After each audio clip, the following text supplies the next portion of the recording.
The murder of George Floyd in cold blood pushed us to the edge, created a movement strong enough to move mountains, but this cannot be the end. As we saw, police officers were extravagantly equipped for a protest while health officials work with DIY kits in the middle of a pandemic, so clearly our budgeting is not it. Let me put it this way. If your friend has a medical illness, but instead of going to a hospital or paying for health insurance, he decides to blow it on guns and ammunition so he could feel safe and protected, you would call that friend an idiot. Better yet, if it was your own kid or parent, you would keep your own money away from them and tell them to get their shit together, which is exactly what we need to do with our officials elected. Now, in my city, Houston, Texas, for 2021, here is the proposed budget for the police department. Now let's take a look at the budget for emergency relief.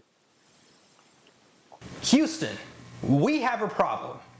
It's almost like you forgot that we even had a Hurricane Harvey. So if we want to keep this movement going, then we must build momentum and contact our council members. Demand not police reform alone, but a better allocation of funding. And also, demand an extension on budget consideration because the deadline in Houston, Texas is June 10th. I don't know what it is for the other cities. You're gonna have to look it up.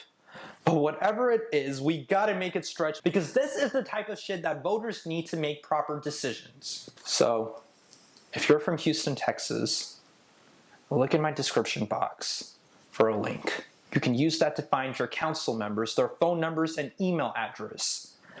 There's also a message that you can copy and paste for everyone else. When you contact them, call them, email them, whatever you do, make it ring. And to our elected officials making such genius decisions, there is a storm coming. And it's not just election season.